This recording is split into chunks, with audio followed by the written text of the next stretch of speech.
Hi, I'm a former higher ed CMO, and I have a confession to make. I might be Jeff Selingo's biggest fan. He's just one of the most thoughtful voices in higher education, and his latest book, Dream School, is, I think, a must read for folks who work in higher education. It really shows a lot of insight into the college search process, not just from students' perspective, but also from the perspective of their parents. And it is so insightful. And so I was so thrilled when he agreed to come on the show to talk about the book. Jeff has written about colleges and universities for more than 25 years. He's a New York Times bestselling author of 4 books. His latest, which we're talking about today, is Dream School, Finding the College That's Right for You. And it draws on more than 2 years of research and a survey of 3,000 parents to give families permission to think more broadly about what signals a quote unquote good college, and then the tools to discover their dream school. I got to know Jeff through the Academy for Innovative Higher Education Leadership, which is a phenomenal program that helps people think about innovation in higher education in a new way. I learned so much through it and really encourage people to check that out. But until then, I really hope you enjoyed this conversation with Jeff.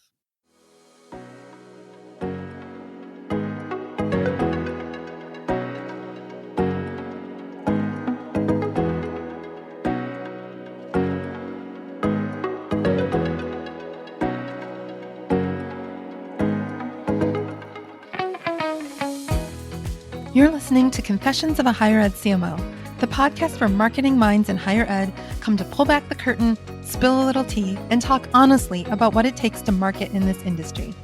I'm Jaime Hunt, the founder of Solve Higher Ed, author of Heart Over Hype, and a former campus CMO who spent more than 2 decades navigating the weird, wonderful world of higher education marketing. This show is for the strategists, the storytellers, the change agents, and anyone who has ever tried to get Faculty Senate on board with a rebrand. Here we get candid about the challenges and share the ideas that are shaping the future of our field. Sound like your kind of conversation? Then let's get into it. Hey, Jeff, welcome to the show. It's great to be here. Thanks for having me, Jamie. I am so excited to have this conversation. I bought your book immediately after it came out and read it. We appreciate the sale. The purchase, I should say. Yeah, I bought the Kindle version, which is really dumb because now I can't have you sign it. I'll have to get the print copy as well. But for people who haven't read your book yet, tell us a little bit about it. So Dream School is a follow-up to my 2020 book, which was Who Gets in and Why, a year inside college admissions.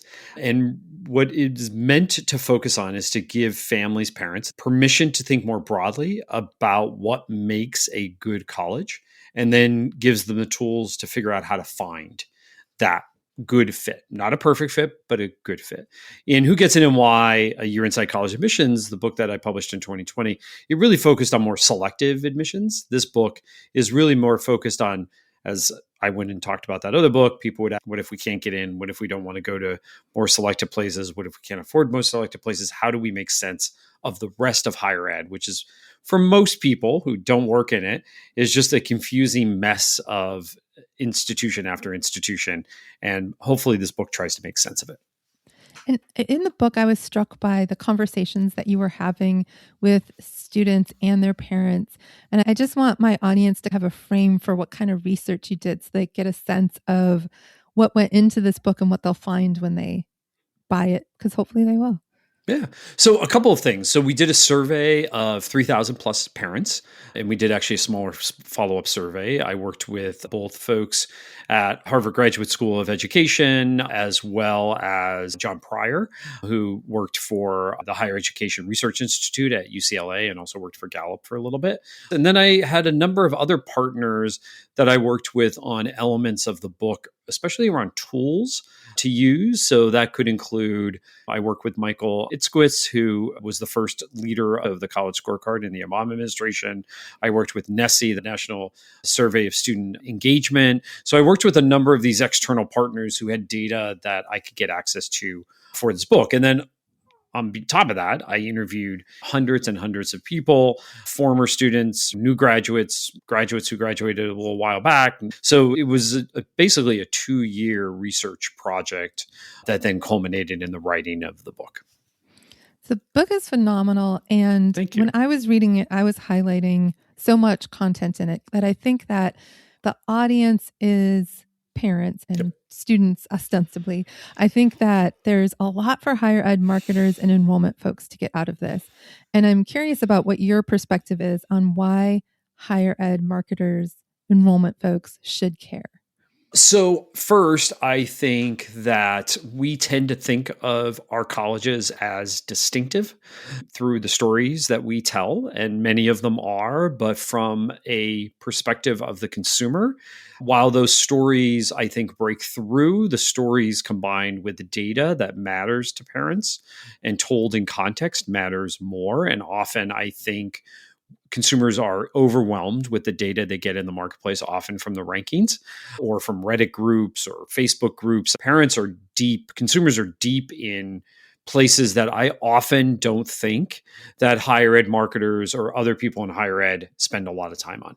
Unfortunately, not everybody, but I don't think they spend enough time, particularly in the Reddit threads, the Facebook groups, and things like that, to see not how parents are talking about their own institutions, but how they're talking about higher education in general, the questions that they're asking. So that's the first thing I think that marketers and enrollment folks can get out of this book is how do we tell better stories using data that parents care about?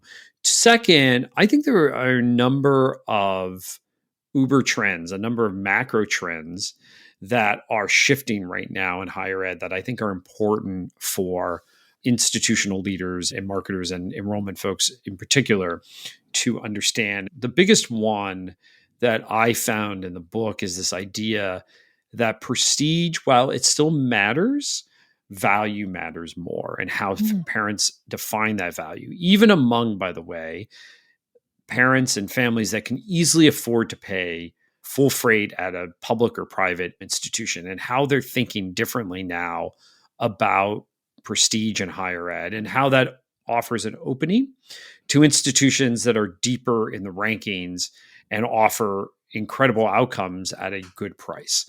That to me was a big finding of families that are willing to trade in prestige in some cases for what they perceive as a better ROI at the end of the day.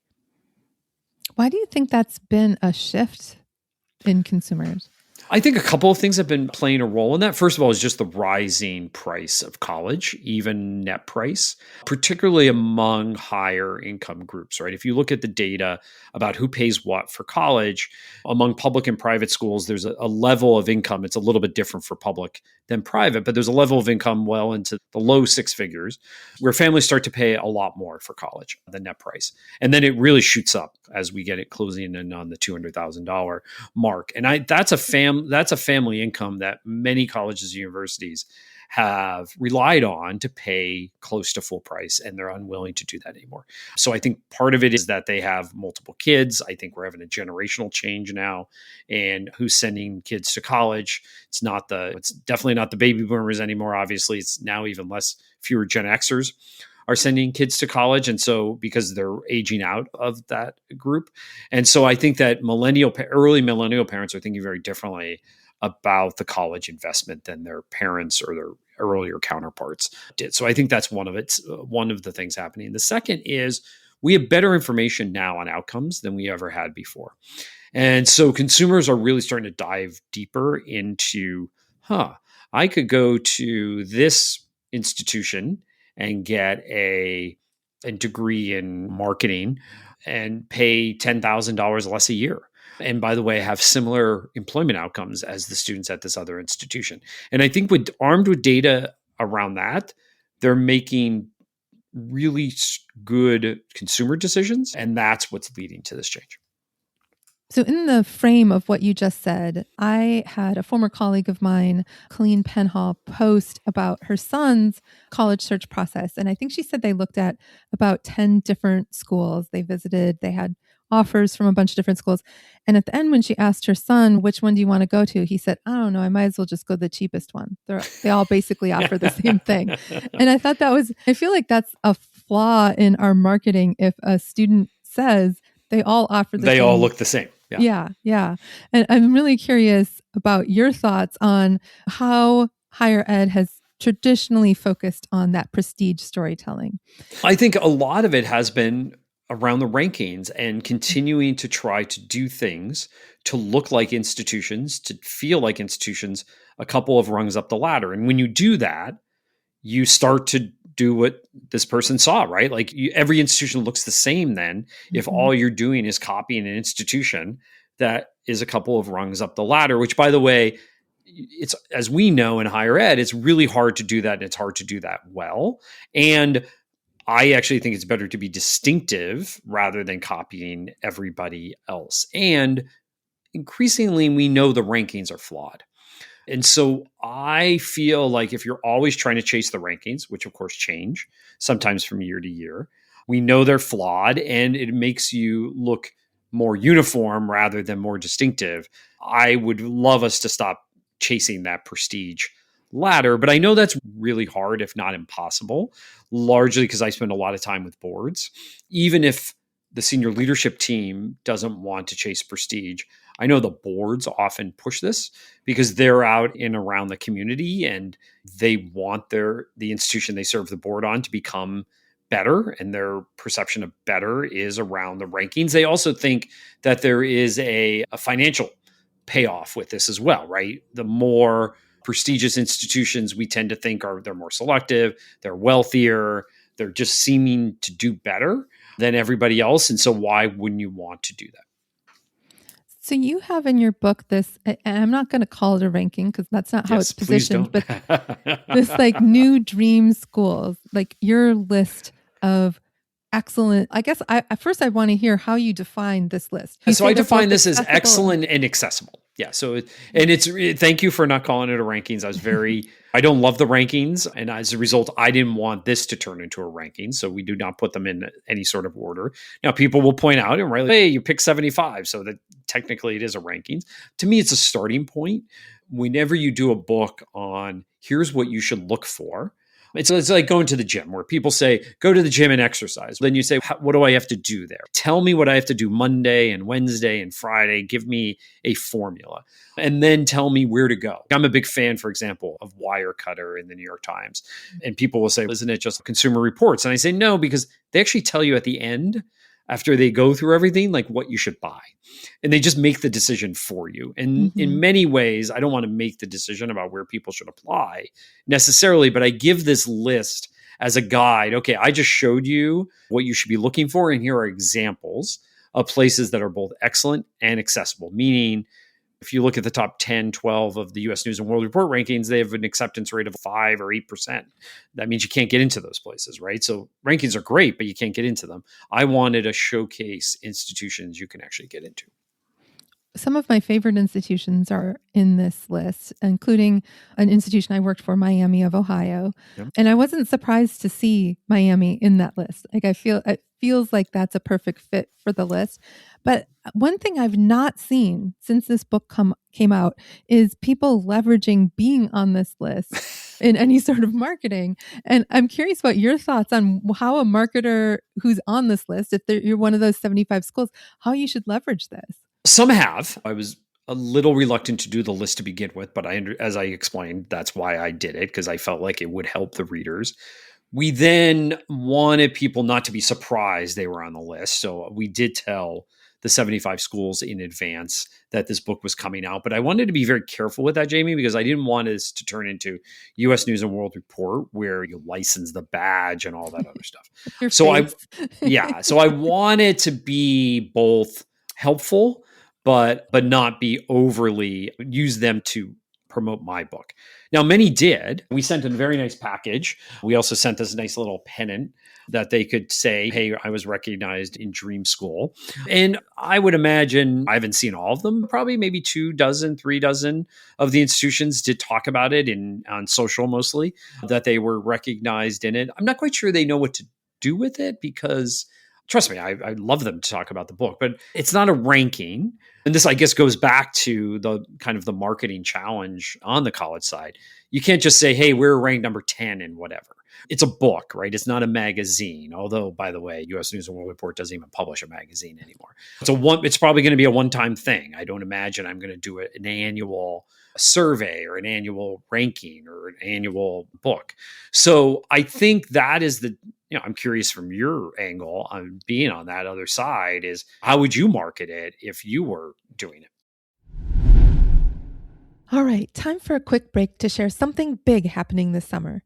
If you're tired of the same old conference buzz and want real playbooks and real momentum, you need to make it to Charlotte, North Carolina for Engage Summit 2026 this June 15th to 17th. Engage Summit is where you can take the next step toward building the agentic campus with strategies you can start implementing today, workshops that sharpen your skills, and a community dedicated to transforming how higher ed supports and serves students. Whether you lead enrollment, student success, marketing, or tech, this is where higher ed stops talking about AI and starts implementing it. And the best part? Enrollify listeners like you can grab a ticket for 50% off. Yes, that is right, 50% off. Head to engage.element451.com and use code HUNT50. That's HUNT50. Register now and build what's next. Now let's get back to the show. Yeah, as I was reading it, I was thinking about one of my clients appears in this book quite a bit. That's Drexel University. Yep. And I was like, you have to go buy this book. And I think that saying, hey, we're on this list in this book, it's a little bit, wow, what does that mean? Right. But I think that the book tells you what that means. So if you want to think about how you can leverage it, reading the book and understanding the motivations of the audience, the thousands of people that you talked to or got feedback from, and taking that and leveraging that in your messaging, those same sorts of messages that you're seeing in the book, the same sorts of themes that you're seeing in the book, and talking about how accessible is a dirty word at some of these types of institutions because they do want that prestige or that rigor. But to be thinking about that accessibility and how do you explain that? And then how do you explain that in the context of the outcomes that your institution's providing? Because as you said many times, parents care about that. So how do you shape your story with those mindsets? And I think just if you just read the book to understand how parents are thinking, that is a step in the right direction. No doubt about it. I would probably also use it as a yield tool in that I think this helps differentiate if you have applied to a couple of colleges and you have been accepted to a couple and you're trying to make your decision. How do you differentiate some of these colleges from each other? I think the book does that pretty well as you're trying to make your final decision. I often talk about one use of the rankings is what I call lookalike schools. So if I'm looking at X school, what are schools that are ranked around it that I might not have thought about? Same thing here. Like this just gives students ideas of other schools. Oh, I'm interested in being in Philadelphia, look at Drexel. Or I'm interested in a co-op school and look at Drexel, right? So there's options of that happening, or even Ohio, right? Where Miami, I think, sometimes gets lost in a state with the Ohio State University. That I think the book can be used at different points in the admissions process. But here's the problem, I think, Jamie, from a marketer standpoint, is that it names other schools, right? So I often tell people, like, I think you should use the elements of the book in the yield process or in the search process. And they're like, yeah, but you're also talking about elements that they could look at other schools for. And this is the problem with differentiation, right? In higher ed is that in some ways, if I'm a liberal arts college, I want the sector to be also strong. Mm-hmm. And so talking about the benefits of a liberal arts college is, I think, just as good as talking about the benefits of my liberal arts college, because at the end of the day, you want students to be talking about liberal arts colleges, not just your college. But I don't know, again, you're sitting in this marketer's chair more often than I am, or sitting with marketers more often than I am. I just feel like they think it's like our college or bust. And this is part of the problem with the higher ed sector right now, is that we also need to be talking up higher education. We need to be talking up research universities. We need to be talking up liberal arts colleges. that raises all boats in some ways in higher ed. The episode that I did back in November with Tam Powell, where she talked about that Why College Matters campaign that they're working with Case and Terry Flannery on, I think that speaks to that, communicating the value of higher education as a whole. But you're right, niching that down to the type of institution, a Jesuit education. Why does that matter? Why would you go to an R1? What are the benefits? And even how we talk about it's an R1. What does that even mean to a first generation student? What does that mean for the student experience? And how do we communicate that to families? That's a piece of it that I think we sometimes miss because we're too close to it. We have our noses pressed up against the glass and we can't see beyond that to understand that not everybody even knows why the things that we tout are so important. Yeah, and I think what's also interesting is you brought up the word accessibility could be a dirty word on some college campuses. It's fascinating. You're just going back to the institutions on the list. A few of them I did talk to. It is about the company you keep. And so some of them said, yeah, thank you. I'm really happy to be on this list, but some of these other colleges we really don't want to be on a list with. And so we're not really going to talk about it, which is fascinating, right? Because they're trying to move. Again, these are institutions that are really trying to move up in the rankings, and they want to be talked about with a slightly different group of institutions. Even though, by the way, the outcomes of these institutions that they're with on the Dream School list are fantastic, but yeah, it is what it is. Yeah, higher ed's fun. So much is spent on trying to get those rankings up that if we could invest some of that into the student experience or into scholarships or whatever, I think we'd probably be ahead of the game. But this is coming from someone who sort of peer pressured her chancellor to write a public op-ed about how horrible rankings were back in the teens. Yeah, bullied him into it. But I just think that they're measuring not the right thing, even with the changes that we have now. There's so much about that 20% based on what other people think of you piece just means you're spending a ton of money there versus on the student experience. So I want to pivot a little bit. You talked a lot about the influence that adults, not just parents, but guidance counselors and other adults have on students' choices. How do you think marketers need to be thinking differently about parents and counselors as audiences? Oh, I think they're incredibly important audiences. Parents, for most students, drive the college process, right? They're the ones in the Facebook groups. They're the ones in Reddit often asking questions, and counselors in some of the same way, very under-resourced. And the process is incredibly overwhelming. One of the things, Jamie, that I think we often forget in higher ed marketing, because we live it every day, right? We know the differences between a big public research university and a small liberal arts college, right? We know why teaching matters. We know what to major in something means. Like there's all these basic questions. And often when I'm writing, I have to remind myself that I live this every day. Most people don't.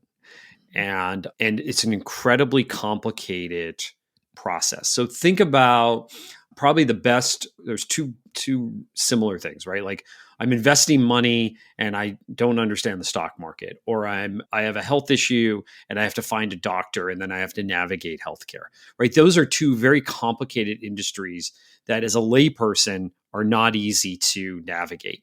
Higher ed is the same way, and we often don't think it is because we live it every day. We understand it. And I think it's funny when I talk to people who work in higher ed who go through the admissions process for the first time with their own kids, and the stories they tell me, like, oh, I didn't know this, or I didn't realize this, or I didn't realize I should be asking these questions. You see it from that different perspective. And the more time that you spend with parents and counselors, you start to see that other side of the desk perspective that I often don't think marketers or people in higher ed do, right? You don't have that lived experience unless you are living it as a parent yourself right now. And there's so much friction in the process and pain points in the process for parents. Tons. It's painful. And also what's really painful to me that I've come to realize is it's a pretty long process if you think about it, right? Even if you truncate the search, you're still talking probably a year, sometime in the junior year through senior year. But some people in highly affluent areas and high achieving areas start the process even earlier. And there's stuff you need to know at different points. And we just tend to throw it all out there. And that's a big problem, right? Because people don't know when to ask the right questions at a certain time. And there's all these deadlines you have to know about. And there's all these questions you need to ask earlier in the process that sometimes you don't know to ask until much later in the process. And by then it's too late. And so some of this is also about the customer journey. It's about the student journey, or it's about the prospective student journey that I bet you that most institutions have not really mapped. They haven't. It's to actually look at it from the perspective of a student or from a parent. What are all the steps that somebody has to go through? I think sometimes those that have done it have only looked at it from their perspective too. They haven't said, here are the other things happening in a student's life at this particular phase. It's their finals, it's their SATs, it's the whatever that's also happening, that we're not even taking that into consideration in a lot of cases. Yeah, it's interesting, Jamie. I wrote a piece for the Chronicle recently based on the book. And one of the suggestions I make is this idea of taking something from healthcare around the patient navigator, right? Where people are helping people navigate the healthcare process, and higher education do the same thing around admissions. Because again, if we think about the journey, the prospective student journey, every enrollment officer out there can tell me about the enrollment funnel, right? And how they go find students and things like that. But again, as you just said, it's for their institution. Why can't we have institutions help students just navigate the entire process? Now, they're going to say, we don't want to waste time on students who will never apply to us or never yield. I actually think that might help students apply and yield at your institution because you were incredibly helpful to them.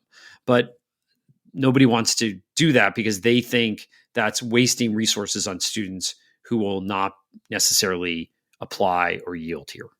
And that's just, it points back again to that idea of only caring about lifting your particular boat versus lifting the tide. And I often talk with my clients about content marketing as being providing helpful information that makes them see you as a trusted resource. And being a trusted resource is a positive check mark in the pro list of which school to choose. Yeah, and people don't trust colleges. No, especially around admissions, definitely around admissions. And it's too bad because there's so many wonderful, great people out there just hustling that are incredibly trustworthy and believe so much in students that it's just too bad that we're in this situation. If you were sitting in a cabinet meeting and there was a marketer in there, what would you urge them to rethink first after reading Dream School? To look at what parents really care about in the college search process, right? So outcomes matter a lot. A sense of belonging matters a lot. So that first year, I'm highly encouraging people to think about their first year experience on their campuses. Think about the outcomes, not only how they develop them. So career services embedded throughout the curriculum. And then how do you communicate those outcomes to students? Experiential learning is part of that. And then third is mentorship, which kind of fits in with number 1 and 2. But this idea of how do we put faculty and staff, adults in the room with students to help them discover what's next. I'm not trying to give people in Dream School a list of 30 pieces of the 30 ingredients of the right fit college. I'm really trying to give them a couple because there's a couple that we know from the research really matter. And if I were an institution reverse engineering Dream School, that's what I would look like. Okay, how do we reverse engineer essentially to be on the new Dream Schools list? We know everybody does that with the US News and World Report rankings. So why not do it here? And those are the things that I would lean on. The first year experience, mentorship, hands-on learning, all that leads to good outcomes, all of which leads to a great ROI for a student. I've been beating the drum on parents and engaging parents significantly for a couple of years now. And I'm really curious. One of the things that I often tell my clients and tell people on the show is don't just drop off communicating with parents when the student matriculates. They start classes and then it's a peace out. They've been used to getting communications about their child since they were in preschool. Like that. You may not be able to give specifics because of FERPA, but arming parents with things like, hey, this is a time when students tend to get homesick. Here's how you can better support them. This is midterms. This is how you can support them through that kind of thing to help influence retention and persistence. But I'd love to hear from your perspective. Does that feel like something that would be beneficial based on your research? No, I definitely think so. First of all, they may have multiple kids. Second, they are still asking questions and participating. So many of these parent groups that I'm in just continue on where students and parents are then asking questions about how to navigate college, not just the admissions process. So I think being helpful there. But the other thing is around outcomes. It's interesting. Andy Chan at Wake Forest was telling me, we were talking about the regionality of jobs. And many students who go to college in a certain part of the world, that's likely where they're going to end up with their first job. And Wake Forest dealt with that very early on in Andy's tenure there. And one of the things he used parents for was to try to enlarge the recruiting map. And parents were very motivated for this because they wanted their own kids to get jobs out of there. And by the way, they were also able to raise money for this as well from parents, again, who are highly motivated to make sure that their kids get jobs. So there's all these things that parents can also do for you that if you engage them, they could be a much more engaged community stakeholder group in your arrow and your quiver type of thing, rather than just coming once a year for parents weekend, drop their kids off, pick up their kids, come for graduation, and that's it. There's many more things that you could motivate them and engage them with. Parents actually care. I know. They also pay the we're bills. Both Gen X, and I was thrown out of the car and said, "See you in a while."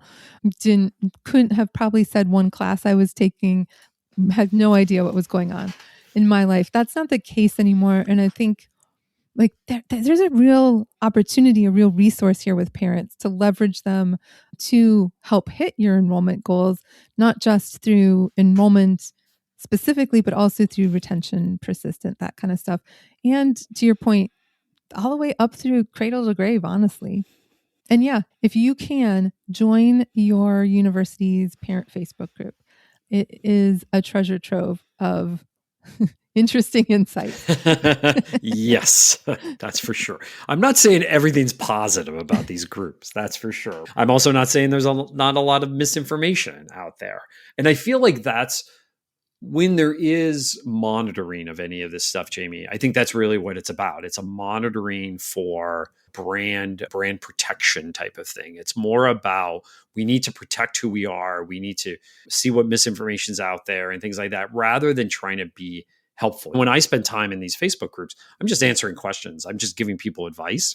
And that's what I wish that, again, colleges and universities would be. Not to be there touting our own institution, which, by the way, can still help even if you're not out there outwardly touting it, but to just be seen as that trusted resource. Yeah, absolutely. Any other insights you'd love to share with my audience? I guess the last thing is that despite all the negativity around higher ed over the last year, what I'm most amazed about is that I've done 24 events in probably about 30 cities over the last couple of months. And one of the things that I'm really surprised about is I often get questions about what's happening in the headlines right now around higher ed. But for the most part, people block that out. They realize their kids are at a moment in their life where they are graduating from high school. They have to go on to what's next. We can't just stop the world while all this other stuff goes on. And what I'm surprised about is that they still have this love and desire and interest in higher ed. Yes, they think it costs too much. They think it takes too long. They think it doesn't always produce the best outcomes, but they still want to invest in it. They still want their kids to go to college. And for the most part, they're pretty positive about it. And so this is the thing that I think we sometimes forget. Like, we're down in the weeds, we're heads down in our jobs.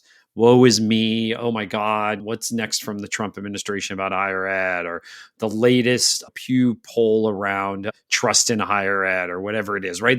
There's all these negative indicators out there.